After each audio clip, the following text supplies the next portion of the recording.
I make pretty good living just being a doctor. But what happens is I leave empty because I know this. And it literally breaks my heart. I am so fascinated with the body. I'm so fascinated with how it works. And I'm so fascinated on how much it can actually heal itself because I saw it within my own body.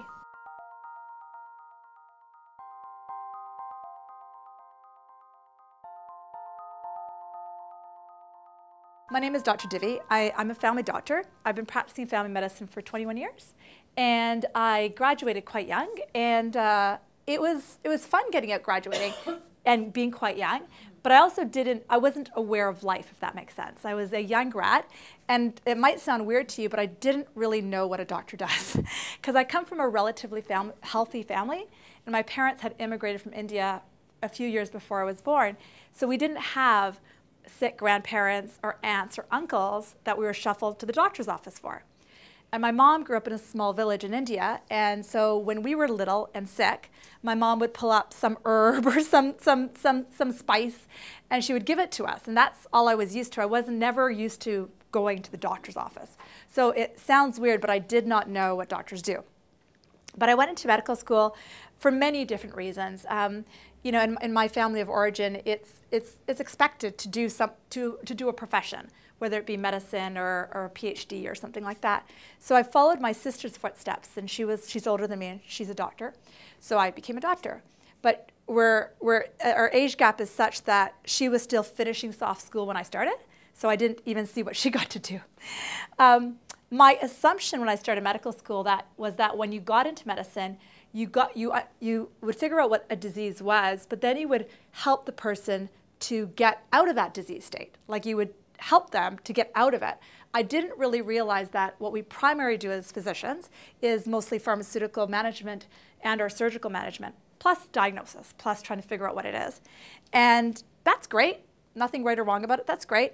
But even in the first 3 years after I finished, I was out working, and I would come home from work, and my ex-husband was also a doctor, and I'd come home and I'd say, you know, Jane has this health problem at such and such, but how come Jackie doesn't? Like they're sisters, how come? And he would say, oh, I don't know.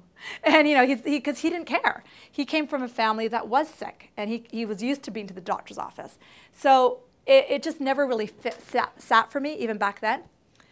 And then, of course, 4 or 5 years after I graduated, I developed chronic illnesses. And they started very, very gradually. Nothing that you would wake up and go, oh my God. But you know when small things happen, and then all of a sudden overnight it feels like everything happens? And you know, small things like a little bit of pain here, a little bit of this here, this infection, nothing major. But it really seemed to spiral over about a year to 18 months. It seemed to spiral. And when I was at the worst of my worst, I literally had chronic pain. From the toe to my head, everything hurt. And I knew it was bad when I worked in Burnaby, and my office was in a certain location, Metro Town, and the coffee shop was up here, and I knew every grab bar, and I knew every escalator and elevator to get there. And I was only 28 at the time, so you know, I was pretty young, and it didn't make a lot of sense. But then things started to escalate from chronic pain. I started developing chronic bladder infections, so I was on an antibiotic almost every day. Then I started developing chronic yeast infections, and then I developed chronic hives, like hives to foods. So it was literally just one thing after another, after another, after another. And I didn't know that this was happening, but I guess I was getting PMS, like premenstrual syndrome. And I didn't know it, because you know, you sometimes don't think your mood is like this. And I knew it when my ex-husband brought home a sample of Zoloft, which is an antidepressant, and he put it on the middle of the kitchen table. And he left a paper, like there was an article that had just come out in some sort of medical journal showing that Zoloft, if taken 2 weeks of the month, could help for PMS. And I said, what's that? And he said, it's for you. And I said, that's not me. And then I started to think, oh my God, maybe it is. Maybe really my mood is like this. The funny thing is, to the rest of the world, I should have it all together. I mean, I was in my late 20s. I was a doctor. I was living here in Vancouver, in Solano actually, and my parents are in Ontario. Relatively good relationship. I was married to the man of my dreams. Like we were dating for 7 years. You know, money wasn't an issue. I didn't have what we would call stress to explain what was going on in my body. So I started taking over-the-counter medications and self-prescribing antibiotics. So I was taking about 8 to 12 Advil a day and self-medicating with wine, about a bottle of wine a night, and about 3 or 4 coffees just to make it through a 24-hour period, not to mention the antibiotics and the antihistamines. And when you look at that, you don't think about it as a doctor, because normally in most doctors' offices, these cupboards are filled with samples. I don't have any, but these are usually filled with samples. You don't think about it. You just go back there and you plug it. You take it out, put it in your mouth. All your patients are doing it. So I didn't like the roller coaster I was on, but I didn't know what to do. And this is 15 years ago, when even back then things like acupuncture and massage was still relatively new. Like, it was relatively out of the norm to do that stuff. But I decided to try those things because for the pain, massage seemed to help a little bit. But all these things would only help for about 12 to 24 hours. And then I'd be back into my cycle again. So on the recommendation of a massage therapist, she suggested I start yoga because it might break the cycles of tightness I was in. And back then, different than now, there were only 2 or 3 yoga studios in Kitsilano. And yoga and myself don't have a good connotation because I grew up in an Indian family, and yoga was something my aunts and grandmothers did, something I don't do. It was before it was, the fad that it is now. And luckily, I stumbled across a style of yoga I liked. It was a style of hot yoga, and I just really took to it. And the thing was, when I first started practicing, I went just because she recommended it, and it did feel good after. But then really quickly, I started to feel more increments of less pain. And then when you're in chronic pain, but then you have like a day or half a day of less pain, and you didn't have to pay $100 for somebody to work on you, you're like, okay, I'll keep going. So I kept going. Long story short, about 12 to 18 months after starting that, all of what I just described to you went away. Like, it all went away. Bladder infections, everything went away. Not 110%, but more or less. And then, being the kind of type A personality I am, I went off and studied yoga, and I became a yoga teacher. I actually ran a yoga studio for 8 years in Victoria. And that was like really the start of this journey that I do now. And what I found when I was doing the yoga, I needed to do the yoga to be out of pain, right? Like, I needed to show up on the mat. Somewhere in that journey, I had kids. And those of you who are parents may know that it's a time juggle to breastfeed, get the kid to this event, that event, to show up on a yoga mat for 2 hours, like all of these things. So then I was looking into what else I could do. I started a meditation practice. And then I discovered that there was so much that I could do up here that would help my body. And then I really took to that work. And I discovered that I could show up on my mat if I wanted, and it was great and it was lovely, but it wasn't necessarily the be all and end all to get rid of my pain.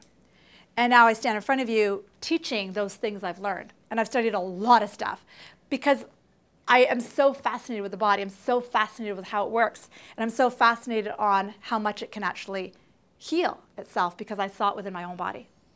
So now what I do is actually teach a lot. These type of events, weekly workshops, weekend workshops, which I'll tell you about later on. But all of this work is about turning on a light switch in your body that can self-heal. Okay? The body is not a one-way road, that when you go this way and you get this and this and this happening to it, that's it. There is a road that you can go backwards or go up, and that's really the crux of what we're going to teach today. What that's all about and how it works. In my workshops, just so you know, they're relatively interactive. You're more than welcome to ask questions whenever you want. Throw your hand up. I'll try to answer. I usually try to ask questions to engage you guys. So if you guys don't mind playing along, that would be awesome. So let's start. How many of you in the room, just by show of hands, may have something going on in their body that they feel stuck with and or know somebody with that situation? Okay. So more than half. Okay, cool. Do you feel that you have found a route to release it? Yeah, some of you have. Awesome. Some of you have, some of you haven't. That's cool. And this isn't to say this is right or wrong. Do you believe that that answer lies in a bottle? No. Okay, great. So let's talk a little bit about what Western medicine does. And just so you guys know, I still practice as a doctor. I don't see anything wrong with Western medicine. In fact, I do that a little bit, but my majority of what I do is this kind of stuff where I teach. So how I prescribe it to people is if I was looking at whatever this is called, a protractor, Western medicine is over here. And what I teach is exactly the opposite. It's mind-body medicine, mind-body-spirit medicine. In Western medicine, we look at the body like this, and we look outside to see what's going on. Okay, these are your symptoms. Let's write them down. Let's look at the blood tests. And then we'll treat it with medications to hopefully shift that, shift those symptoms and or surgery. Nothing wrong about that. That's great, especially if it's acute. If your appendix is bursting or you just broke your leg, take me to Emerge. That's the first place I want to go is there. So that's how Western medicine works. Now, what Western medicine is still working on a fair amount is more what we call chronic ailments. 85 to 95% of our healthcare dollars go to chronic ailment, like healing issues. But when we look at it from the outside, we're never actually healing it. We're just remedying the symptoms, right? In this approach, the mind-body-spirit approach, what we're doing is we're looking at it from the inside, and we're looking at all the facets that could be resulting in what we're seeing on the outside. Make sense? So this work is more of a mental, emotional, spiritual approach to understanding what the body is doing. Good? Okay, cool. So, very different. One isn't right, one isn't wrong. It's not expected that when you leave here, let's just say you've got chronic migraines, let's just say. It's not expected that you drop Western medicine and go right over here. The majority of people are here some days, here some days, here some days, here some days. And the biggest thing we can do for ourselves when it comes to our health is not make it right or wrong. Yay, I'm over here, I'm over there. It's all good. But if we can embrace the fact, the first fact, and the fact that you guys are even here, that the body does have an ability and a desire to heal. Many times when people run into ailments in their body, they often get mad at the body. It's like, come on, would you wake up? Come on, get going. What are you doing? And they try to ask the body what it's telling them with that fervor. Like, ugh. And usually with that fervor, you don't get an answer, right? Because it's just, you're angry at the body and the body doesn't know what to say back to you because you're pissed. So what we're going to talk about right now is what steps we can take in order to start to get over here a little bit more. So in the work I teach, I was playing around with these concepts because I teach so many different ideas and concepts on how to get this to happen. So I decided, I said, how can I teach it to an introductory audience? And so I've come up with an algorithm. It's like a 5-step process. And we call it, I'm going to actually change colors and markers. We call it the MAGIC step, M-A-G-I-C. Today in today's workshop, we're going to spend most of the time on here and a little bit here. On the weekend workshops and the in-depth work, we spend a lot of time here. This step is easy. So what does M stand for? M stands for understanding what the mind's voice is versus the spirit voice. And we're going to spend a lot of time on this topic this morning, to the point that you know it cold. A is alignment, and we're going to spend a little bit of time on this, alignment. G is called our guidance system. Okay, and we'll spend a teeny bit of time on this. I is the in-depth processes to align. And right now that doesn't mean anything to you, but by the end of this you will. In-depth processes. And chi is chill and clarity. So this is obviously the easiest step down the road. But this is the steps we talk about, okay? So, any questions so far? You guys are good? Okay, cool. One second. Yeah, sure. Still writing this. Oh, sure, no problem. Take your time. I'll leave it up there for now. What is third and what is The third one is guidance system. The fourth one is in-depth processes. And the last one is chill and clarity. Sorry, I do have a bit of doctor scribble. I do apologize. But I will come back to this as we go. Okay. Sounds good? Okay, cool. So let's talk a little bit about the body, mind, spirit triad. So the mind is here. And you always hear about it, mind, body, spirit. Whenever you hear those words, mind, body, spirit, you always hear them in that order.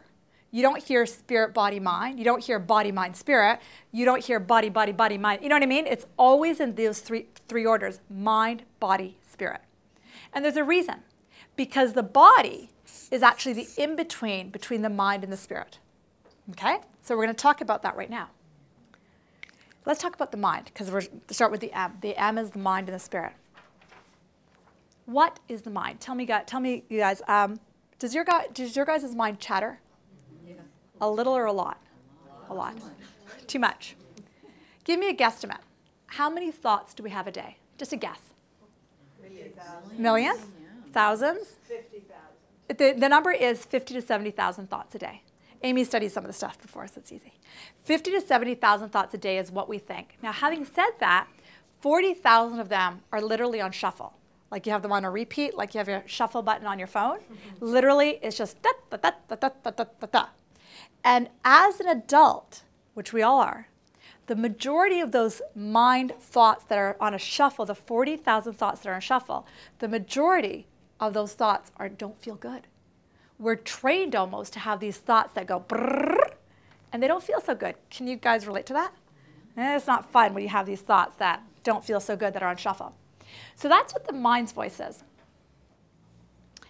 How would you define spirit voice? How would you define it? When you hear that voice, the word spirit, what does it mean to you? That sense. I get a sense of this. Intuition, sense, awesome. How else would you guys define it? Unconditionally loving. Okay, intuition, spirit, spirituality. Inspiration. What else? Anything else? Connection. Loving. What else? It's all the good stuff. Yeah. Anything else? Automatic. Awesome. These are really good. You guys are smart. So I agree with all of these. Your spirit is that deeper inner voice. Have you all had a gut feeling before? Cool. So the gut feelings are those intuitive voices. I was actually teaching here yesterday morning. Do you guys know the company Sage Aromatherapy? So they hire me. I teach all their managers and all their company because the information I teach here doesn't just apply to your health. They've hired me because they know that if their managers and their staff get it, then their profit margin goes up. Got it? So I was teaching this very concept to them.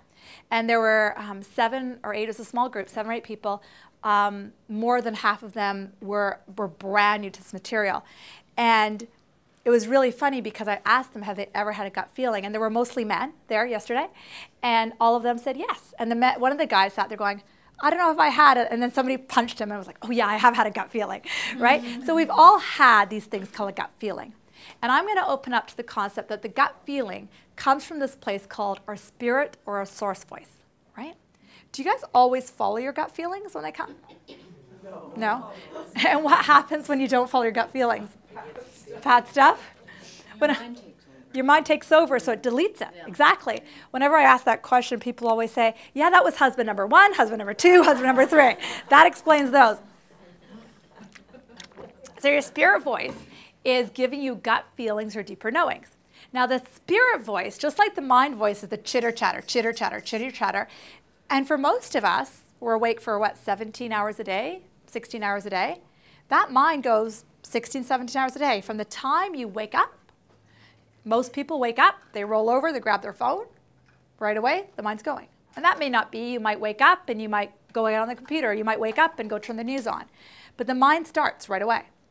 Similarly, what most people don't know is the spirit voice is also going 24 hours a day, 7 days a week. Got it? But most of us, like you were saying, are so untrained here that we're so only trained in the mind that we don't know that there is a voice that we call our spirit voice. So this next concept that I'm going to introduce you to is what we call emotions. Now, do you guys know why we have emotions? Why do we have emotions? To connect with other. So what are your emotions telling you? Which way to go. Which way to go? What else are your emotions telling you? Any ideas? Where you're going wrong. Protection. Where you're going wrong, protection. Great answers. An outward expression of your mind and your voice and your spirit voice. It is. Thank you. You get up here. No, you're bang on. So it's a newer concept to the majority of people I teach.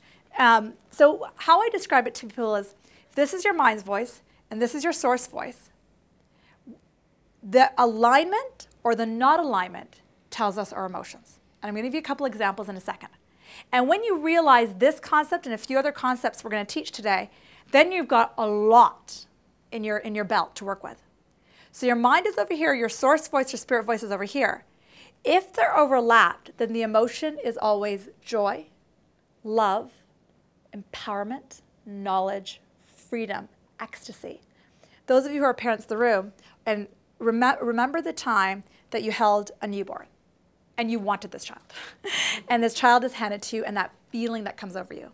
Those of you who are not parents, imagine the time, I saw some of you guys riding your bike in, what it feels like to get that cadence going and you got the wind in your hair, you got the mountains in front of you, that feeling.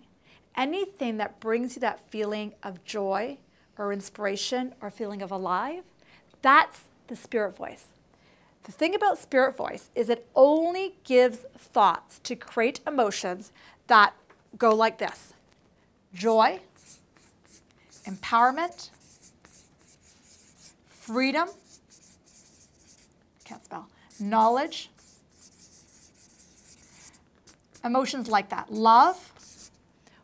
So source or spirit voice has practiced their muscles so much to feel these emotions about everything. And spirit is inside of you. Does that make sense?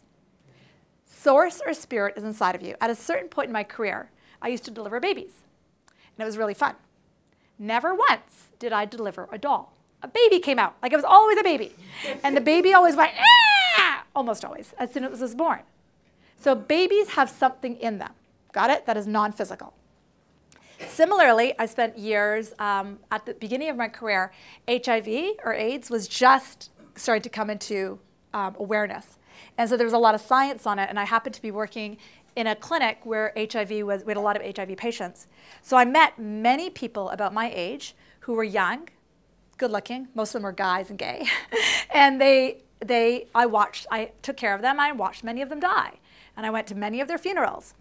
And if you've never done it, to stand around a bedside with loved family and have somebody in the middle of the room who's dying, everybody in that room says sentences like this: when he lets go, he'll be in a better place.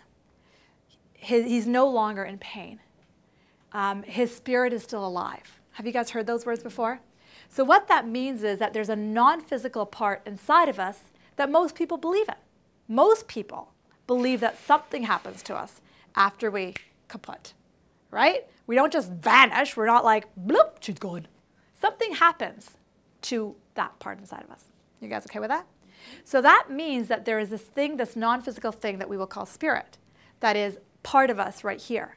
And for this audience, I don't need to convince you, you guys got that, which is awesome. Now, where Western medicine leaves off is what Western medicine does or doesn't, and one thing I need to make really clear, in all of the workshops I teach, you will never find me as a Western medicine doctor that bashes things. I do see a huge role for Western medicine. Now, when it comes to chronic ailments, like I said earlier, we kind of lose it a little bit there, but that's okay. So what Western medicine doesn't do is they don't look, if this is the body, they don't look at all the factors of our lives, our emotions, how we're feeling, this thing we call spirit or soul. We don't look at any of that. We just look at the body, no offense, like a robot. We're tweaking this, we're twalking that. You know, for a year and a half, I think, I worked at Royal Columbian as what's called a hospitalist, which are doctors that take care of patients in hospital. It was right before I moved to Victoria to do the yoga gig.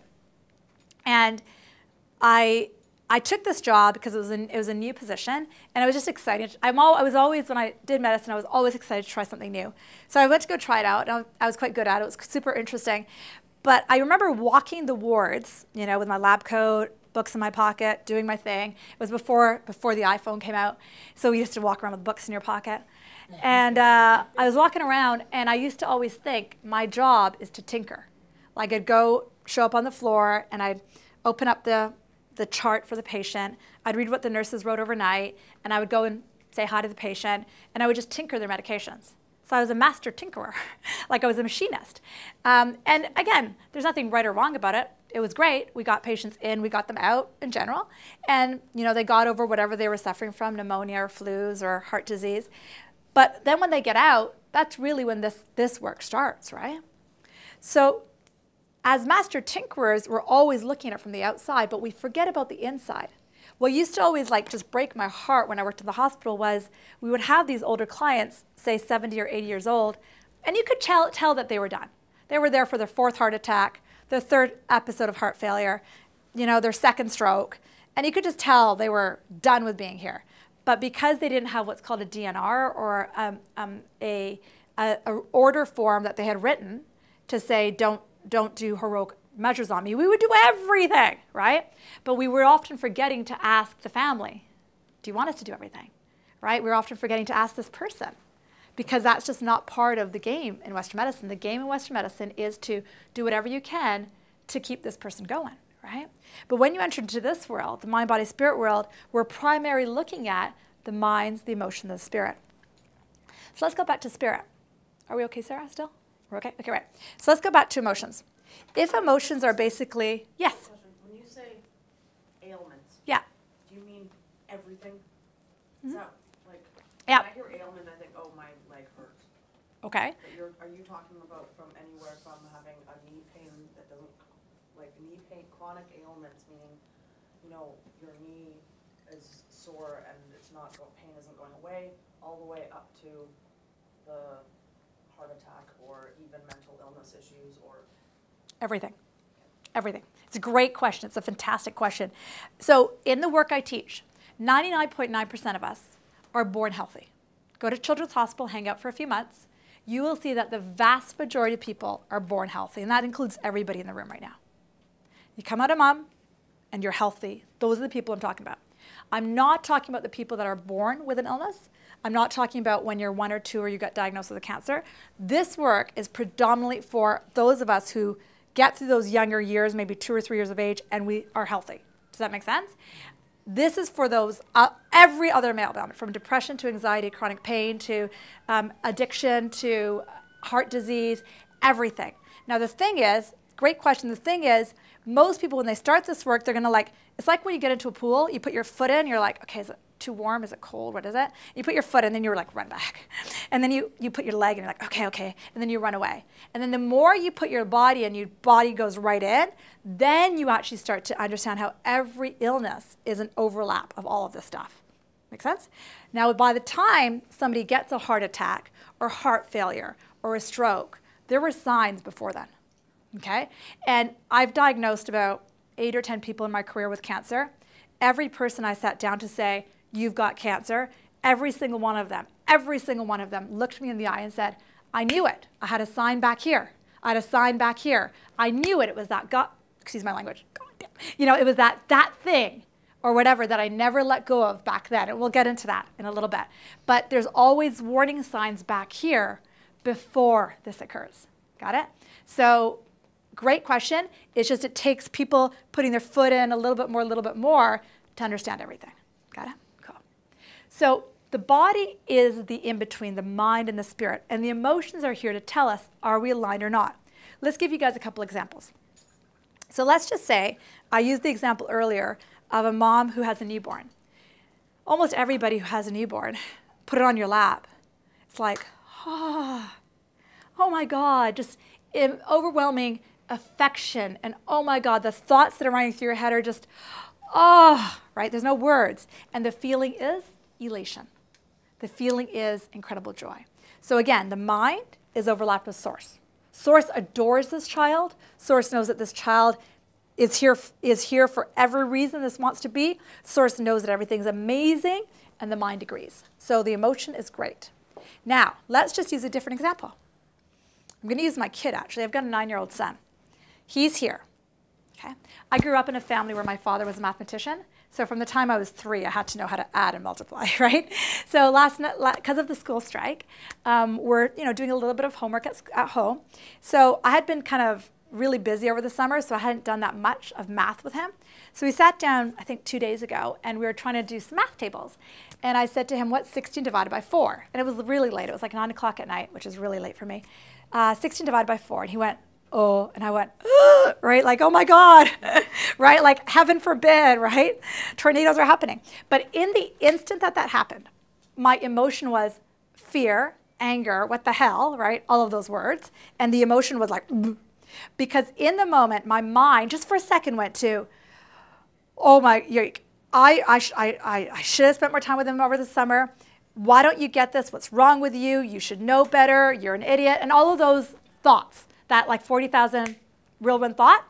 And the reason the emotion was clunk, whatever you want to call it, anger, frustration, whatever emotion you want to call it, annoyance, the reason I felt that emotion was not because he didn't know what 16 divided by 4 was. The reason I felt that emotion was because I was fixated that he was bleh, and my source was fixated on how amazing he is. Do you get the difference? As soon as I felt that emotion of anger and frustration, because I've done this work for a long time, it took me a second, but I hit the reverse button in my mind and I went, okay, what's going on here? My mind is fixated differently than a source feels, because every time you have any emotion that doesn't feel good, it's here to tell you one thing: how you're focusing is different than how your source is focusing. And if you start to apply this very simple tool to your life, it can completely change. Married couples are the best. I'm married, and my husband is wonderful. But at times, my mind goes to, right? Because that's the 40,000 thoughts. And the emotion can be frustration, annoyance, or whatever. And the only reason I have those emotions is because the part of me that is source knows of how amazing he is, knows how wonderful he is, knows how incredible he is. And when I go over here thinking he's an idiot, or he should know better, or why is he doing that, that discrepancy creates an icky feeling. Does that make sense to you guys? Awesome. So now, you guys are all good? Yeah, you guys seem to get that. Perfect. Now let's talk about what an emotion really is. So an emotion, the other definition for an emotion is it is energy that's supposed to move through your body. Got it? It's supposed to be in motion.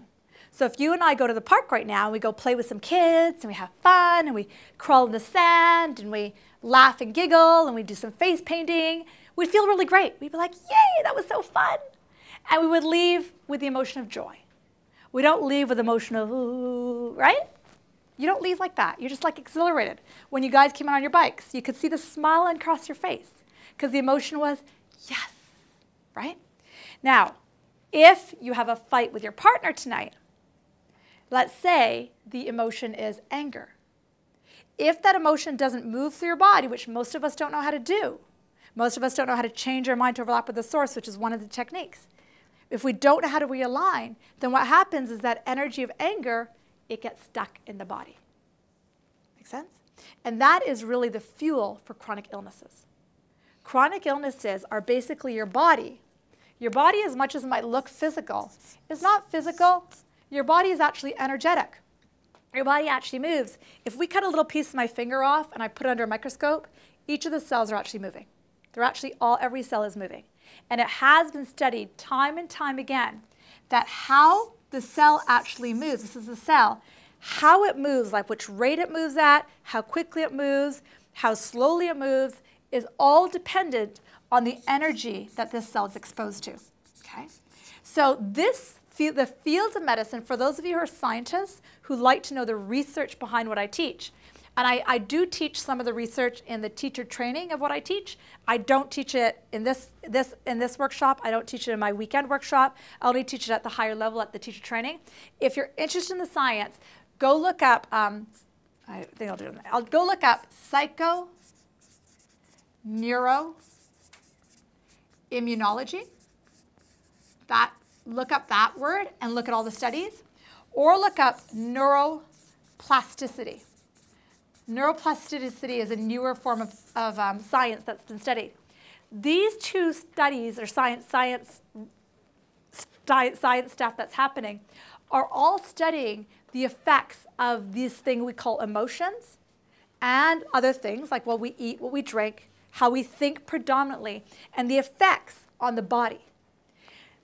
In psychoneuroimmunology, if you start to look it up, they do a lot of research on cancer survivors, people with chronic pain, people with chronic depression, people with this, that, and the other thing. And they look at how people, say, cure, and I'm going to put this in quotes, cure their cancer without going to Beezer Cancer Agency, because there are a lot of people out there who have done that, a lot. And the overwhelming theme with all of the people that they've studied, they've studied thousands and thousands of people, is the predominant thing they've seen is that each of those people have worked predominantly on their emotions and their mind and have predominantly found the emotion of joy. and hope in their life. Make sense? So there was one doctor who actually started this work. He was diagnosed with lung cancer. He was living in California.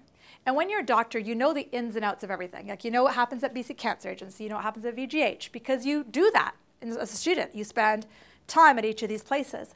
So he was diagnosed with lung cancer, and he knew what his route was going to be. They gave him 6 months to live, and if he did chemotherapy, he might have a year if he was lucky, but that chemo, the effects of it, right, was it worth it or not? So he basically said, nope, not going to do this, locked himself in the door, locked himself in his room, disconnected from everybody that even brought him a little bit down, even a little bit. And he would just watch comedies, feel good, eat healthy food, all those kinds of things. And within 3 months, he was quote unquote cancer-free, like it was gone. Those stories are actually more predominant than we realize, but most people don't have a clue. Now, he was the one who started this work. He went to go study what is happening on the immune level of my body when I feel joy. What is happening when I actually start to feel happiness? What's happening when I let go of my resentment from my parents? What is happening on a cellular level? What they found was that on a cellular level, you actually increase the level of both good immunoglobulins, so we have immunoglobulins that are our immune system, so they go up. And then we also have these things called natural killer cells, NK cells, and they go up. So the idea of chemo and radiation is to hopefully get rid of the bad stuff and theoretically increase the natural killer cells. They haven't found anything in medicine to increase these natural killer cells, like to get rid of stuff. But what he found was that when in a petri dish, you take, say, an icky cell, say a cancerous cell, and you emit it with joy, what they found through studies under a microscope was the natural killer cells went up, just by shifting the emotion that this person's exposed to. Does that make sense to you guys? And it's really unbelievable that it's that, I hate to say it that simple, but it really is. But the problem that we talked about literally 20 minutes ago is we got this mind that has 40,000 thoughts that are on shuffle. And they shuffle and they tell us how bad we are, I'm an idiot, I should know better, and all those things, right? So in that thing I gave you, MAGIC, M is the mind's voice, source voice. We're going to spend a little bit more time talking about that. A is how to align these two voices, right? And there's many techniques for that. G is our guidance system, which is the emotional system in our body. I is the in-depth processes. And I teach about 15 different processes to teach you how to align them. Because if this is happening, say the pen is the thing that's happening in my life. If this is happening, sometimes technique number 1 works, sometimes technique number 1 doesn't work, but I need technique number 3, number 5, number 8. Does that make sense? So knowing the more techniques you know, the easier it is to deal with whatever's techniques number 1 that's taking you out of alignment. Now, what they've also studied in terms of this whole emotional concept is that this is being really, really well studied in Europe, is that if we're looking at the body, there's a layer of our body. Here's our body. There's a layer of our body underneath the skin. So it's under the skin, and it actually is underneath, like it actually innervates the bones, the muscles, the tissue, everything in the body, and it's called fascia. Some of you, innervate means it's like part of it. I don't know who asked that because my back was turned. Okay, great. Innervate means it's part of it. Kind of the analogy that I'll use is I don't actually eat chicken, but it's the white stuff on chicken. Like, you know, the stuff that goes through it, like that. It's part, all of it. Or the other thought is like string to sew an outfit together. It's in everything. Does that make sense? It's part of everything. So fascia is part of your skin. It's part of your muscles. It's part of your tendon. It's part of your ligaments. It's part of everything. The thing about fascia is you only have one layer of fascia that starts from here. It's like saran wrap. If I took you and I took off your skin and I wrapped you in one piece of saran wrap, but I did not break it. Like I didn't tear the saran wrap. I just wrapped and wrapped and wrapped and wrapped and wrapped and wrapped and wrapped and wrapped and wrapped. That saran wrap is your fascia. Does that make sense? So when people have a sore shoulder here, it's not surprising sometimes that their hip is sore or their knee is sore because the whole fascia is connected. And so to answer the question about, you know, cancer, heart disease, knee pain, those kinds of things, these things happen first. Like your knee might twalk, your hip might twalk, you might get a bit of depression. Those things happen first before you get the wham of cancer or heart disease or a major illness like that, okay? Because this fascia has been talking to you prior. How do you guys feel? Any questions? You guys are good? Sir? Yeah, shoot. So you said that what you're teaching is related to those after 2 years old who Yeah. have Yeah. those kinds of conditions. But I'm wondering what your opinion is on whether we are predestined to experience certain things in life. Like, That's a great for question. example, the kid with cerebral palsy Yeah. is likely not going to heal, right? Sure. So what's the difference between that child and someone like us who might have another health condition? It's a great question. So what I didn't say earlier was if I chose to, I could run whole workshops for that less than 2 years age group, like huge workshop, which would primarily, and I know you know this because I can feel this in your energy, which would primarily based on past lives, primarily based on energy, and probably based on that stuff. I choose not to do that because I don't have a huge passion for that, personally. Now, great question. The first part of your question was, are you predestined to blah? Is that correct? Yeah, like Great. I'm a believer in karma. Right. So I believe that our karmic Path. Sure. might lead us to experience certain things in our life, Yeah. and those things may not be overcome, Fair enough. or they may be. Sure. If we leave out the people that are born with these things, because again, that could be a whole other workshop series that currently I don't have a huge passion to do. I grew up with the karmic theory in my family of origin, and there's nothing right or wrong about it. But I've also discovered a very different theory, because they are all theories. They're all just ideas, right? That maybe this, maybe that. I'd like to not think that I am destined to, when I'm 85, to get dementia, or when I'm 70 to get this hip fracture because I've got to work through this, this, this. I'd hate to think that, because then what's the whole thing of personal choice? Personal choice to me is the biggest thing. In the work I teach, how I describe it to people is, when we get into emotions, we give you a list of what's called 22 emotions, or what's called an emotional scale. And how I describe it to people is each emotion is like a CD that you put into a CD player. Okay, I have to change the analogy when people don't know what CDs are anymore. But it's like a CD that you put into a CD player. And that CD player is going to emanate something. Got it?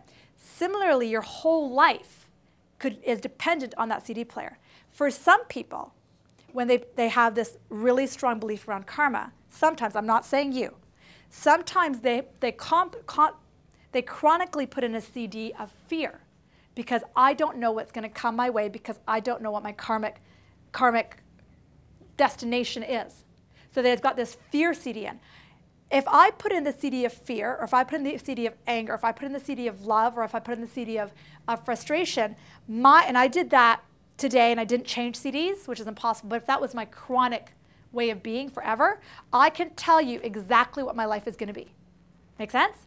When I was sick, if I call it sick, 15 years ago, my chronic emotion that I felt was resentment and blame, which was what was in my body. I'll tell you guys about that in a few minutes. That was my CD. If I didn't change the CD and I stayed in that resentment and blame, by now I would be on chronic narcotics to get through the day. You know, I've been pissed at the world, like other things would have happened. But if you don't change the CD, then what you're saying, things can happen. But what I've discovered is that people, let's just say, have an illness. And they come in here to learn from me, and they start to learn how to change the CDs and hit shuffle more often. Then what occurred in terms of karmic stuff can be completely shifted. So I have this client, I'll tell you about her story, and I'll come back to the resentment stuff in a second. Have this one client, I have lots of clients, but this one client who had breast cancer. It happened to be her GP as well, and is easy diagnosis. She takes her shirt off, boom, lump, yeah, that's what it is. She spent about 6 months or 9 months at the BC Cancer Agency doing the routine surgery, chemo, radiation. And she should have been done. And they said, okay, you need long-term chemo because it's an inflammatory breast cancer, which means you have a very short time to still live, but we don't know how long. So here's a chemo drug for the rest of your life, or for however long we think you need it. So she starts taking it. And then she was also doing what's called lymph massage. So he was getting a lot of massage done to the area where she had the cancer surgery done. And then she started seeing like a darkness on her skin. She's quite pale, like paler than a lot of you guys in the room. She's quite pale. And the darkness was basically my skin tone on her pale skin. She thought it was just from the massage. She comes in to see me one day and she takes her shirt off and she says, what's that? What do you think it is? I said, not sure, but I think you should tell the BC Cancer Agency. Because when you go up there, you don't necessarily have to do an exam every time. So she talks to them, and they biopsied, and it came back, breast cancer back. She used to have a belief that this was just her karmic crap, and that she had 3 months to live. That's what they told her. She had already studied with me. She'd already done some workshops with me. She had done a little bit of private work with me. But the thing is, she knew it, but she hadn't applied it. So here's you are now. Here's you knowing the material, and here you are applying it. It's 3 different steps. Got it? You could hang out with me for 3 years. Day to day, you could be my shadow. If you don't apply it, it's not going to do anything. I can say that because I've got a kid and a husband. They hear me talk all the time. My son said to me the other day, Mom, when you teach, it sounds like this. Blah, blah, blah, blah, blah, blah, blah, blah, blah, right? Because to him, it's just blah, blah, blah, blah, blah, right? But when you actually start to apply it, it's different. So this client, she believed it was karma. She believed she was destined to have whatever. So then she started to apply these tools. She started to apply the psychoneuroimmunology stuff. She started to apply this stuff. Day-to-day application, but it's not day-to-day, it's moment to moment. So when somebody cuts you off in traffic, when your husband does this, when the rent check is bounced, when all of those little things happen, what do you do? How do you deal with it? So she started to apply it. 14 days later, this dark skin, gone. Completely gone. Gone, gone, gone. And she kept seeing BC Cancer Agency. They had switched her chemo drugs. She was on new drugs, but not enough to explain the change. And so they wrote a letter back to me saying it was a miracle of some sort. She knows because the only difference was these 14 days. The only difference was she went from knowledge to applying. And now she says, I can see that it wasn't that I was karmically destined to have it. It was because of the CD that I kept putting into my life. Got it? Now, to shift belief systems from what you're describing to this may not happen overnight. It's like putting your foot in the water. It might not happen overnight. But if you choose to, because it's choice. You had a choice to come here. You have a choice to sleep in. You have a choice to have a coffee or a beer this morning. Honestly, you had a choice. But you chose to come here. So equally, this is a choice to shift the way of thinking. Does that answer? Yeah. Sorry, when you say learn the material. Yeah. So you say, we're here now. This woman comes in, she has breast cancer, Yeah. It's come back. What material are you talking about? Oh, it's the stuff I teach in my weekends and weekly workshops. Okay. It's the MAGI, the I process. That MAGIC is the I of what I teach. And I will tell you, I cannot teach it like that. It's impossible. I know. I know. Do you know how long I've been doing this? This is like my 15th year of work. It's impossible for me to teach it in 2 hours. It's impossible. In a 2-day workshop, I barely touch the icing cake, right? Because what happens in a weekend workshop, just to allude to it, then we'll take a pee break. What happens in a workshop is I teach and you apply. I teach and you apply. I teach and you apply. We teach and you apply. 15 or 20 different processes. But there's questions. We're answering the questions. Client came for the last weekend workshop I ran in July, and he came in because he has chronic chest pain. Okay, he did a young guy, younger than me, so he has to be young, and he's in his 30s, Israeli. He moved here from Israel. His chest pains were happening there. I mean, to grow up in Israel, my hat's off to you. Like, wow, good for you, right? Wow. And there's a lot of the CD of fear and anger in his body. I mean, I don't know if you've ever been to Israel, but I've been there, and it's whew in terms of energy. Anyway, so he saw me for a couple one-to-one sessions, which I'll tell you guys about later. Saw me for a couple one-to-one sessions, understood the theory, comes in on the weekend, and we start to apply the concepts more. By the second day, Sunday morning, we were walking over to Whole Foods. I was chatting with him. He goes, Divi, he took me, I was standing here, he held my shoulders. He was like this, he said, Divi, for the first time in 7 years, I got rid of my chest pain for 2 seconds. And I did it myself. It wasn't a pill, I did it. During blah, blah, blah, blah, blah meditation, and what you're taught, blah, blah, blah, blah, blah. And I put it all together. It was like that. Now that happens all the time here, all the time, okay? On weekends, it happens all the time. Had a client in the weekend workshop I ran in May, and she has chronic tinnitus, which is like a ringing in her ears. She's in her 60s, and she was convinced that the chronic tinnitus, was from those smart meters. She was writing letters to the government. She was writing letters to the hydro. She said it was the smart meters, and she was convinced of it. And she happened to stay at the hotel of the workshop because she lives out, I don't know, Coquitlam or Abbotsford, somewhere out that way. So she decided to stay at the event. And then she comes back. So Saturday, we did what I did Saturday. Go sleep Saturday night. Comes back Sunday morning, and she grabs me, just like that guy did, grabs me and says, "What did you do here?" I said, "I don't know." And she said, "You did something. There must be not smart meters in this house." I'm like, "What are you talking about?" And she said, "For the first time, I went to bed with no tinnitus last time. First time in 30 years. First time." And I said, "Okay." And she said, and so we were talking about it, the whole workshop. There were, I don't know how many people were there. And I said, by a show of hands, how many of you guys think the tinnitus is from the smart meters? Not one hand went up. She had such a strong belief system that it was the tinnitus, that it was the smart meters, which was the CD of fear. It was a CD of powerlessness. You spent a day with me, you change CDs to empowerment, you change CDs to freedom, you change CDs to joy. And that's essentially what she did. I don't want to say it's impossible to do on your own, but when you're in the environment where that's just what's seething out of you, then it happens. And she, had a brief moment of time, like 8 to 10 hours, where she was like, didn't even think about the smart meters once, and then it went. So that kind of thing happens, but what I would want to say is, we don't know what, so here's the key, and here's the lock, and here's the key. I don't know what the lock and key is. You guys don't know this, but I teach everything intuitively. I feel the room, I sense what your guys' energy is, I sense what level you are to hear this material, and I teach according to that. No two of my workshops are ever the same. I taught 2 of these last weekend. They were totally different because the rooms is different. What you guys can hear is different.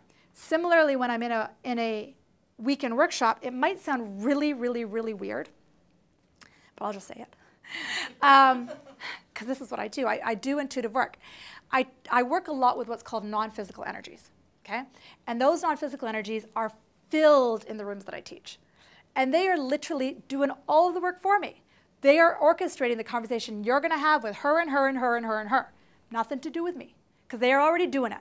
And then those conversations are going to be light bulb moments mixed in with what I teach. And then that's why this happens, because that's why I'm here on the planet. Not because it's a karmic destination, but because it's a choice. When I started doing intuitive work, I'll explain just briefly, and then I'll grab the 2 questions. What happened was, so I spent 8 years in Victoria. And my life used to be this: wake up, teach a yoga class, do a yoga class, meditate. That's about 8 hours a day. On average, 7, 8 hours a day. Then I throw a kid in there, right? Do. And that was my life for 8 years. I spent 6 to 8 hours, my brain was in like a different wavelength, like chronically. So if you're always doing that all day, every day, what happens when you meditate and do yoga is your brain goes into different wavelength. When you teach yoga, it's the same, okay? Your brain goes into a different wavelength. What was happening was my intuition was going very high. I didn't know what was happening. About the 4th or 5th year that we ran the studio, I would say to Ed, "Hey, Ed, Jennifer's going to quit today." He's like, "Jennifer's been with us since like the day we opened." No, she's going to quit. Sure enough, she would quit. That stuff happened every day, 5 or 6 times a day. So my intuition was going up. I didn't know what was happening. And then other stuff started happening to me, and I was like, this is weird. And I went and studied some intuition courses. I studied with Doreen Virtues. I did a medical intuition course. I studied with Lynette Brown. Studied with some of the world-famous intuitives. And they've taught me so much.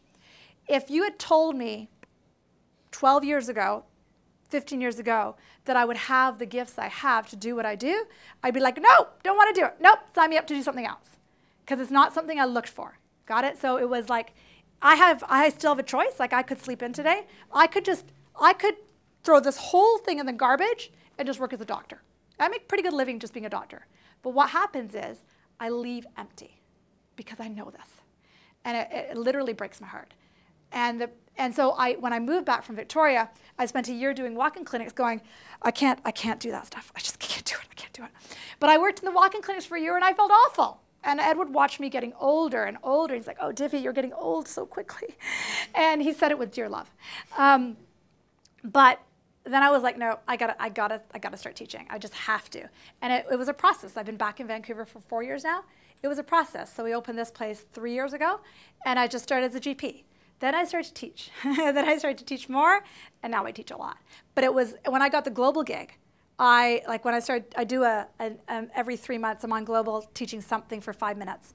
And it's funny to teach for 5 minutes. Because you can tell how much I can talk.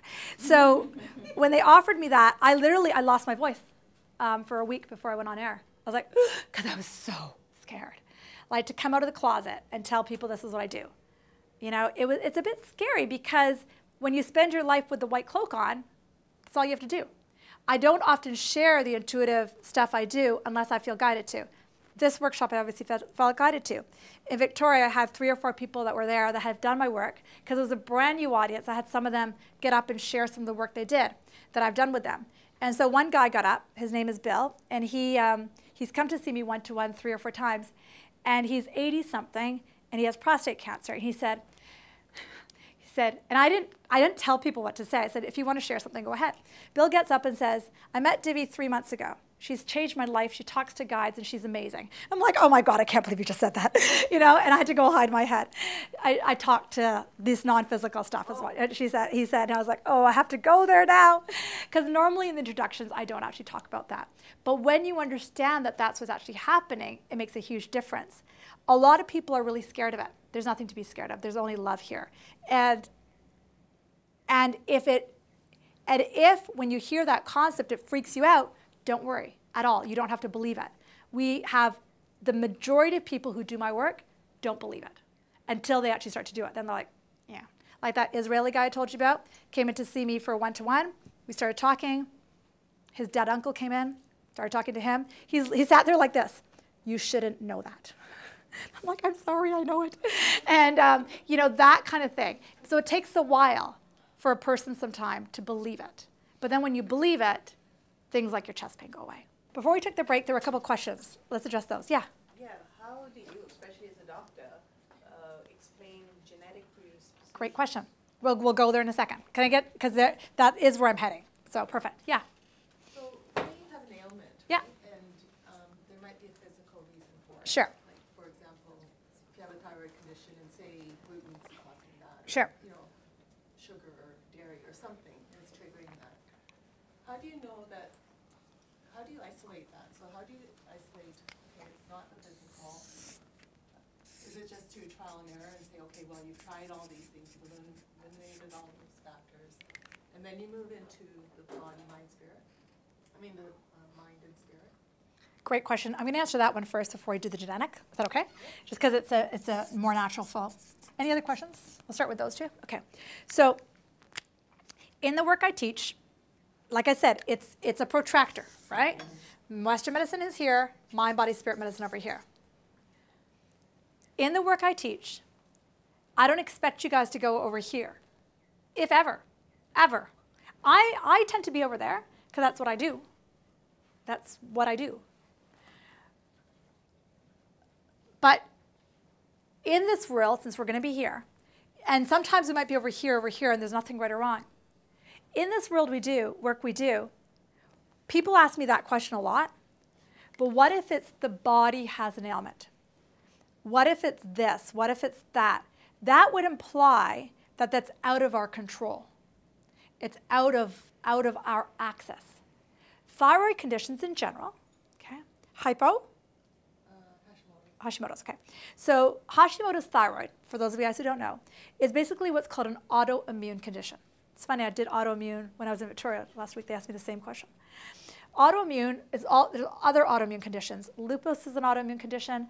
Psoriatic arthritis is an autoimmune condition. Rheumatoid arthritis is an autoimmune condition. So there's a lot of it's called autoimmune. Autoimmune, if you think about it, that word means that your body is fighting itself. Why the heck would your body ever fight itself? The reason it happens in the mind, body, spirit, energetic world is because we have patterned ways of being that we are actually fighting ourselves. How many of you guys, with that 40,000 thoughts that are on shuffle, one of those thoughts that go on about 20 or 30,000 thoughts a day is either I'm not good enough, I'm too fat, I gotta get my hair done, I'm ugly. How many of you guys have those? A lot. Yeah, a lot. So if you've done that since the time you were wee, right? Because I've got a 9-year-old. I can see what my influence does to him. I can see what school does to him. I can see what his friends do to him. You're not independent. You're constantly being exposed to this stuff, right? When I was growing up, I grew up in Windsor, Ontario, during a time that there was still a lot of racism. So we used to wake up every Saturday morning with the words "Packy, go home" painted on our fence. And it was not an abnormal occurrence. I was too young. I was only like 5, 6, 7 at the time to really remember how bad it felt. But my older siblings have more autoimmune conditions, not because of anything's right with them or wrong with me or blah, blah, blah, blah, blah. It's just because they have so much of that thing of what's wrong with my skin tone, right? That was embedded in them from they were little. I don't feel like I'm any different than any of you guys in the room because I was the youngest. I didn't really get exposed to that much. So, but when you're little and you keep getting exposed to there's something wrong with you or there's something not so good about you, you create these 60,000 thought patterns a day that something's wrong with me or something which the body eventually fights itself, okay? Well, I've worked with a lot with clients with things like rheumatoid arthritis, Hashimoto's, psoriatic arthritis. It's all the same. They're all mad at themselves, they're mad at somebody else, and it's all the same over and over and over again. My sister-in-law is one of them. Psoriatic arthritis, she couldn't run. But it was just because she's so much self-anger that she's directing at everybody else. And she now runs again because I taught her how to get that out of her, right? So it's a different theory that the body is not part of this. Now, to answer your question about gluten, personally during the whole journey, about 12, 11 years ago, I had a strong degree of gluten intolerance. And back then you couldn't find gluten-free stuff. And the worst was I was living in Victoria where they're a few years behind us, right? So it wasn't like I could just walk up to the gluten store and buy things. So I dealt with it as best as I could. What I eventually found out through this work is that what I was holding in my stomach that predominantly creates gluten insensitivity is the emotion of fear. I had the CD going in over and over and over again. And when I took that CD out, it sounds really simple, work, but when I took that CD out of fear, I can pretty much eat anything I want now. Pizza, ice cream, blah, blah, blah, blah, blah. So the thinking, what I'm trying to teach you, I'm trying to take you over here, but we haven't done all the steps in between. Does that make sense? I have a client who's 67, I think, and she started seeing me about 2.5 years ago. Because when she started seeing me, she couldn't drink water. Okay, it had to be certain brands of water. And gluten, forget it. Forget it. Whole Foods was her favorite place. We could never go out for dinner, her and I, ever. Because it was like everything had to be pre-packed. It actually took less than 2 years. It was about 6 to 9 months. She pretty much can eat anything she wants now because the fear that she had in there over and over and over again was from 2 marriages. She had so much sadness, so much that she didn't raise her own child, that her child had gone to live with the dad, blah, blah, blah, blah, blah, right? So how I describe it is, this is the situation. The husband, the child, whatever. This is how you're looking at it over and over and over again. And the way you look at it creates sadness, creates resentment, creates anger. That stuff's got to go somewhere. Went it for her, went into her stomach. What I've done with her, if I've turned the bottle this way, now she looks at it this way, and she no longer has those emotions. So we got to change the way we look at things. And then when we change the way we look at things, the things we look at change, right? Yeah. So you don't think that it could be like an environmental, it could be gluten, it could be mold, it could be metal, it could be any other physical component that could be causing that? The Hashimoto's or the gluten? The Hashimoto. No, ask me. You're here. You're at a self-healing workshop. Sorry. In this work, those things can be triggers, but they're not the cause. Just like the tinnitus was not caused by the meters. The tinnitus was caused by the belief system. Now, I didn't talk about this yet. Because I didn't have a fear of all those things. Yeah, I'm not saying you did, but you've got something in your escrow. You've got something in there, honey, because it's not going to happen without it being there. Thoughts become belief systems become reality. Okay, that's how it works. Most of the people I work with have no idea, because if you're riding a bike, and this is how you've been trained since you were little, you're riding your bike, you have no idea, this is just what you know. You don't think, like I mentioned some generalities here, and they may not have fit, which is perfectly fine. But there's other ones that may fit, and you can't see them. And that's cool because you're riding your bike. What an intuitive does is we actually tune in, pull out those messages, and tell you what your conscious brain can't get to. Got it? So as an intuitive myself, you know, I can do that with somebody, but I can't do it to myself. I don't do it to my kids. I don't do it to my husband. I have somebody else who works on me. So my voice went right before the global. I didn't think it was because I was scared.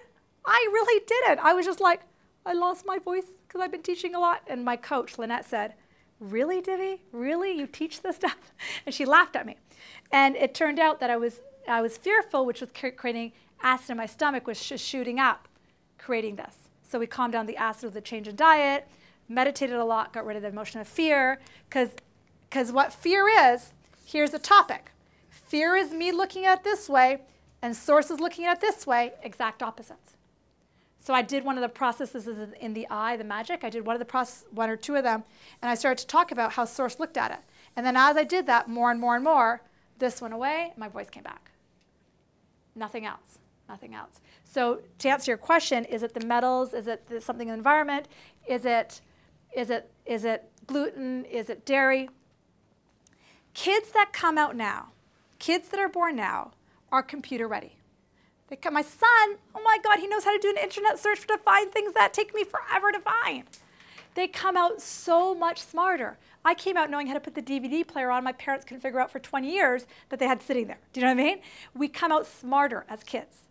And your bodies are actually more attuned to the environment when you come out than you believe. So if you think there's something wrong here, Source wouldn't have put you on the planet if you couldn't deal with this. Does that make sense? So to think there's something out there is taking away from your own inner capacity to deal with whatever's going on out there. So that lady with tinnitus, she realized it wasn't that, it was something in the thought, belief system, reality, and the CD that she was putting in that was causing it. A long answer to a short question. So it could be any ailment, whether it's thyroid or cancer or anything. Yeah. You don't think that it's something out there. It's always something in mind or in spirit. You're in a self-healing workshop, hun. If that's what I thought, if I really, really thought that, then I couldn't run this work. This work that I teach, you guys have no idea how much work it takes me to do this work. I literally meditate about 1 to 3 hours a day. I practice yoga about 1 to 2 hours a day. That's what it takes to do this work.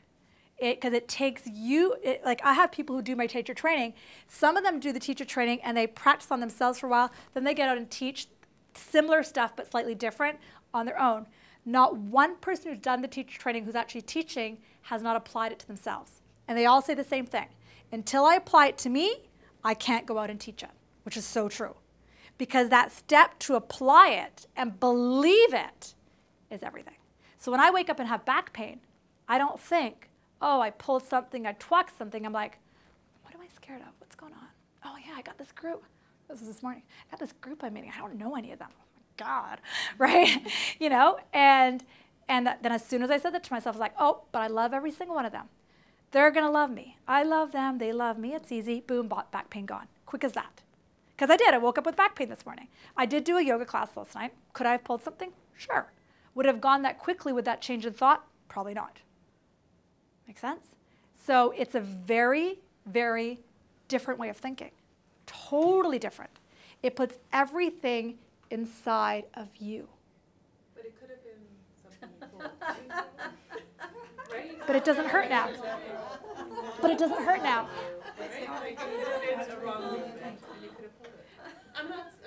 No, I get it. But if I hold that as my theory, then I have to go to somebody's bed to fix it. If I pulled something badly that I woke up this morning, it was like, oh, that's really sore. And because it was pretty sore. Not so sore I couldn't walk, but it was pretty sore. I don't have any pain in my body. So if something's sore, it's sore. Yeah.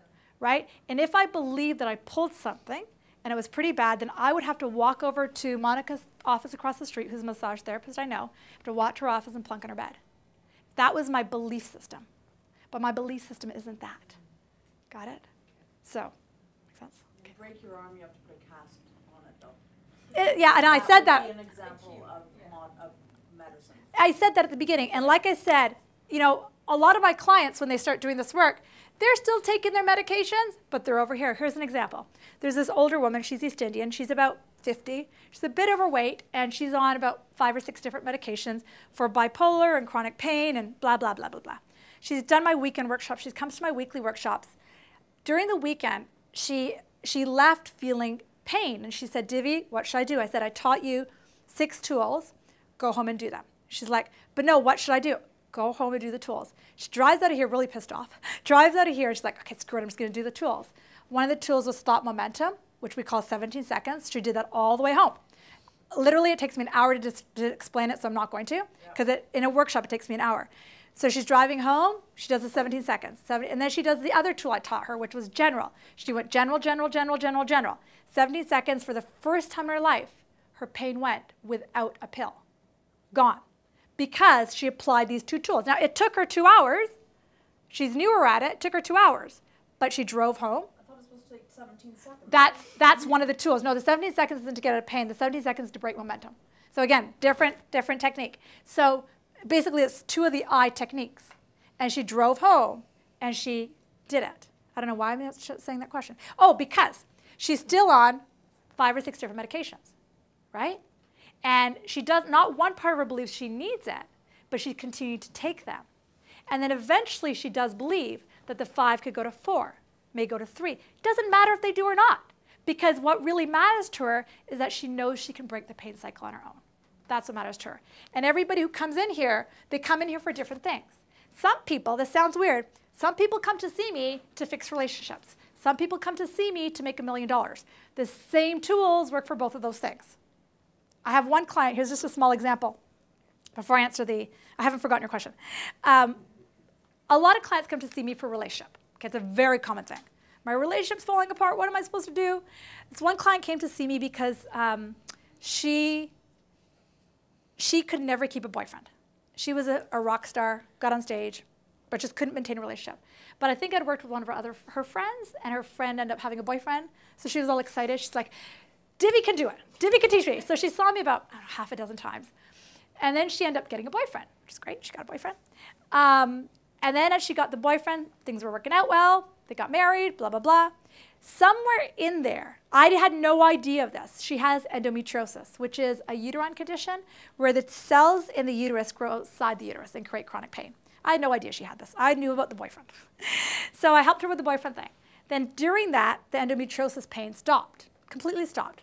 And then she actually just happened to come in and see me. She said, you know, Divi, I think you and what you've taught me has something to do with my endometriosis, because my endometriosis is now gone. So do you think you did that? And I said, I didn't do anything. I taught you, you applied it, and you did it. She was like, oh, because endometriosis was a sign of how angry and fearful she was around men, right? But as soon as we broke down the anger and fear, then the energetic cause of why the tissue grows outside the uterus, that's the reason. Similarly, everything else in the body has a similar balance. Let's ask the question about genetic stuff. So have you heard of Bruce Lipton? Bruce Lipton is a scientist who's done a lot of studies on the genetic theory. When I did medical school about 21 years ago, we used to think that 70% of ailments was related to genetics. So if you come in with cholesterol, it's your genetics. If you've got chronic pain, it's genetics. If you've got diabetes, it's genetics. Bruce Lipton's work has showed us that less than 5% of those ailments are actually genetic. Got it? So that's a significant percentage less. And I think that's huge. That's huge. And so therefore, there's 94 to 96% of ailments, give or take, that aren't genetic. And even for those 4%, 5%, could this work? Like if you were happier, could things get better? Well, let's see. Does that answer your question? So it's not, see, when we think things are genetic, then we automatically put in the fear disc. I'm screwed, is essentially what you're telling me. Essentially, I'm screwed. I got born to you, it's all your fault. Why do you even bother having kids? What are you guys thinking? Don't you know I got this genetic? Blah, blah, blah. But that's not a fun CD to live on. If you live on fear, what happens to your life? The thing is, the most common emotion that creates illnesses is fear. It's anger, it's resentment, it's sadness. And many people sit there and go, I don't have that. When I had chronic pain, so I didn't know any of this 15 years ago. I was in this yoga posture, upside down like this. I hated this posture.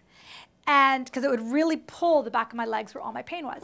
Didn't know of the connection of my life and my pain. No idea. I had no idea. I thought my pain was from riding, because I used to race marathons and I used to run triathlons. So I thought it was from training so hard as to why this pain was there. Couldn't explain the rest, but that pain made sense. So I'm in a yoga posture, upside down like that, sweat dripping into my eyes. It was about 6 or 7 months into my practice. And literally, I hit the floor like that. Like literally, I fell on the ground. And in that second that I fell on the ground, I saw a picture in my mind. You know how you get like a deja vu picture?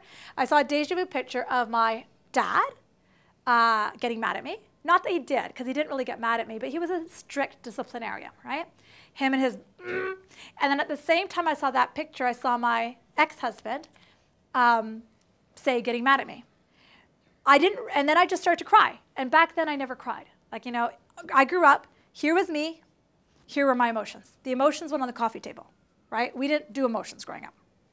So I lied there on the yoga mat, crying, and I had so much sadness and primary resentment. Resentment towards, and these are just stories they made up, right? Resentment to my dad because I had to become a doctor, blah, blah, blah. That's the whole story I told. And then resentment to my first husband because I changed religions to be with him, blah, blah, blah, another story I told. Because he didn't make me change religions. It was my choice, right? I chose I want to be with this man, so I'm going to do it. But I didn't know I had resentment. I had no idea. I said, not resentful. And then I was in this posture, started crying. 45 minutes later, still crying. Class ends. I get up. First time, no pain. Walking, no pain. Where's the pain gone? It's pain. And that was my first awareness of the connection of the mind and the body, right? Because my body held on to it. And as I took the resentment, if this was my plate, and I, day by day, took the resentment off. I told a different story about my upbringing. I told a different story about my first marriage. I told a different story. Then all of the stuff started going away. And I started to replace it with love. Then all of the stuff started going away. When I was 23, I think, I got diagnosed with Hashimoto's. Okay? And so I know that condition well. And at the time, my ex-husband's uncle was an endocrinologist, the top in Toronto. So I went and saw him, and he said, Divi, this is just stress. Take this stuff off your plate, because I had just graduated. I was living downtown Toronto. You know, I hadn't told my parents I was living with my boyfriend, like everything, right? And, you know, he said, Divi, you've got a lot going on in your life. Go get happy. Very different for an endocrinologist to say to you, because he was essentially my uncle to be, right? So he was giving me like fatherly advice. He said, I don't want you to go down the medical path, because if you do, pregnancy will be difficult. So I want you to go get happy, go do anything you have to do to get happy, and go test your levels in 6 months or a year. So I did. That's not what a normal endocrinologist would tell you. But he was an older endocrinologist who had been around. The thing about doctors is, and we were talking about the book When the Body Says No by Gabor Mate. The thing about doctors is we end up noticing the connection between the person, their personality, and the illness. And that's what Gabor Mate's book is about. All these people come with rheumatoid arthritis. All of them have this same personality. Could there be a connection? And that's what he talks about. And that's what I do with intuitive work is, this is the piece that is blocking you. This is the piece that could be happening. And so that's essentially what we do. Now, in the intuitive work I do, essentially what we do is if I did 20 one-to-one sessions today, if I did 20, at the end of the day, you would say, what did you do, Divi? I'd say, well, I taught 3 techniques to that person, that person, that person. There's an overlap in all the techniques I teach. And why I teach weekends and weekly workshops is because it gets really tiring for each client to come in each time. Though they can, it's fine with me. But if they can learn it all at once, or as much at once as they can, then what happens is then they start to apply it. They don't have to keep seeing me over and over and over again. So that's why I do the weekend things, because the same tools are to every jack I do an intuitive session on, because it's the same stuff that everybody has, though it's slightly different for you, and it's slightly different for you, and slightly different. And then we just play with that. Does that make sense? Do you guys have any other questions before we jump forward? Yeah? I heard a good one for fear, forgetting everything's all right. Exactly. That's exactly it. Because everything is all right, but our mind is focused in a way that's exactly opposite. Any other questions before we go on? Cool. How do you guys feel about the concept of the mind and body and spirit connecting? Does that feel okay to you guys? Are you a little bit further? Not that you have to believe it. You don't have to go over here right now. But can you see that your body is just here to tell you stuff? That's it. Your body is here to tell you how you're focusing is different than how source focuses. Period. It sounds so simple, and really it is. But because we have all these like in our head, sometimes we can't break out of that. Sometimes we get so wrapped up in it. Eventually what happens, and it may not happen today, in fact it will not happen today for all of you, eventually what happens if you're here now and here, say, is the cancer.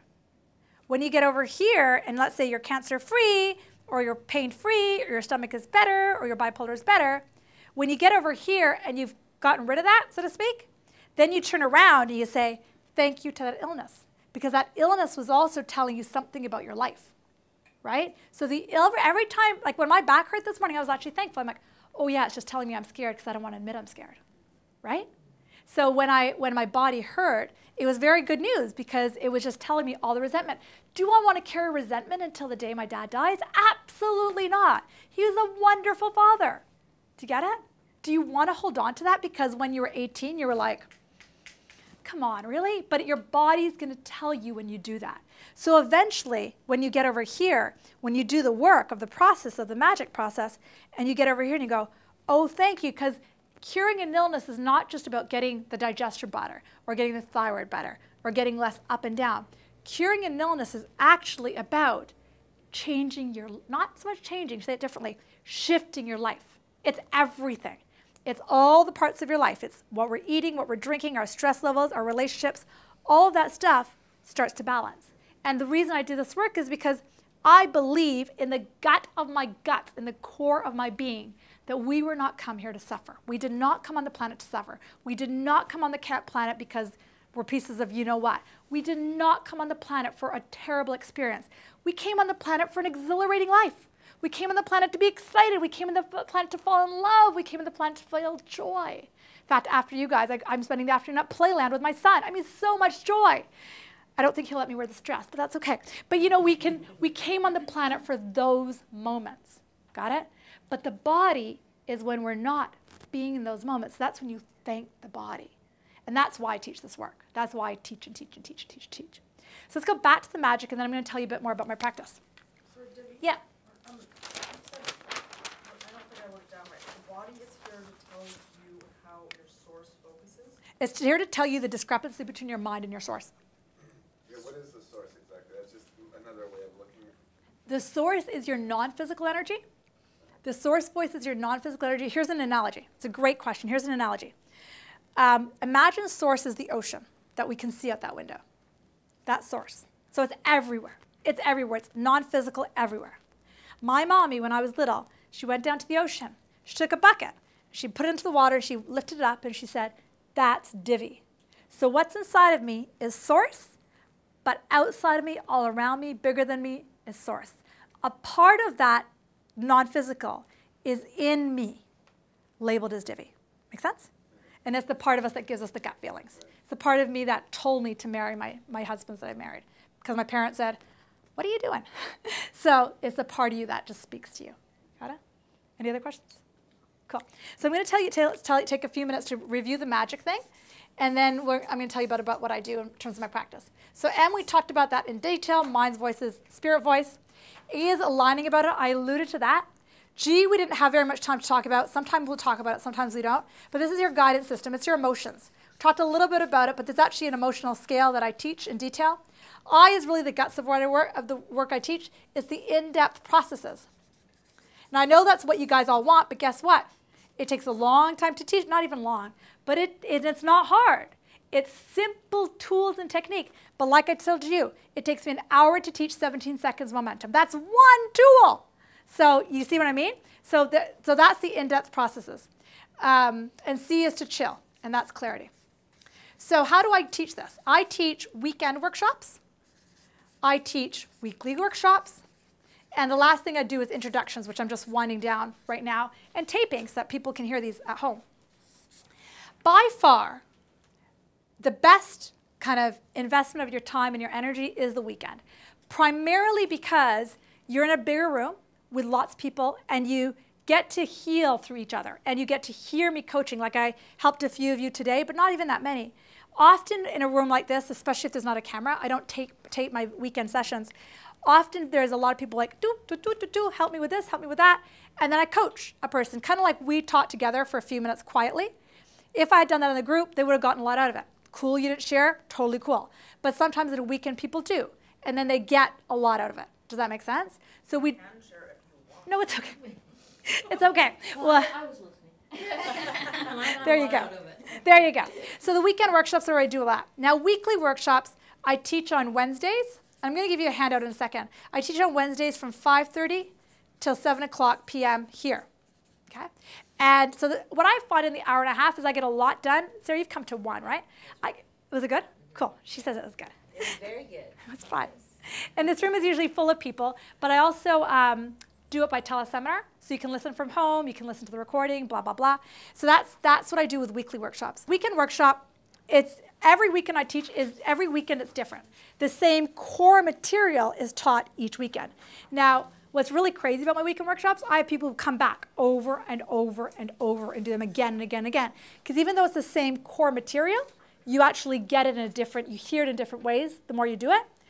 Does that answer your question? So yeah, it's 2 days and I always say I teach almost everything I know. Sometimes during a weekend workshop, we may not address, say, depression. We may not address, say, autoimmune specifically. But if somebody's hands go up, we're there. Got it? When I say we, I'm talking about me and all the energies that come through me. The core principles are the same in every weekend. And while I answer that question, I also teach what's called a teacher training. When people do a weekend, you have to do the weekend to do the teacher training. The teacher training is a mind, body, spirit teacher training. And basically, the teachers who have finished my teacher training program, they can come back to the weekends as of right now for free, and they basically volunteer. So they volunteer a lot. So they, if I'm doing a weekend here, they're taking lunch orders, they're bringing you guys up the elevator, they're helping you guys coach during something I'm doing. So teachers are allowed to do that. I also do one-to-one intuitives. I've done a couple with Sarah. And basically intuitive work is, here's me, and I told you about these energies I work with because they're super fun. Here's me and here's my client. I tune into the energy, I get the message to say to a client, and I give it to them in the way of a question or a comment. And literally the session just goes. You ask them questions, they speak through me. The sessions are half an hour or an hour. They vary from $88 to $149, depending on which package you buy. And basically it's me often pulling out the quote-unquote resistant blocks that a person is holding on to. Now, when somebody sees me for 1 hour, this is typically what happens. I'll get the messages, I'll do them, super easy because it's super fun for me. Then usually within, say, an hour session, I'll get the sense to say, teach process number 6. Teach the person about thought momentum. Teach the person about contrast clarity. Teach the person about blah, blah, blah. And then I'll have to spend, 20 minutes, because it's just one-on-one. I can usually rip it off pretty quickly. And then I teach that, and then we go back intuitively. So the reason I teach weekends is because it literally takes time to learn all these processes and then apply it. But that's what I do privately, intuitively. When I run a workshop here, it's 20 people is my tops numbers. When I sometimes run the hotels usually 50 to 100. So it depends.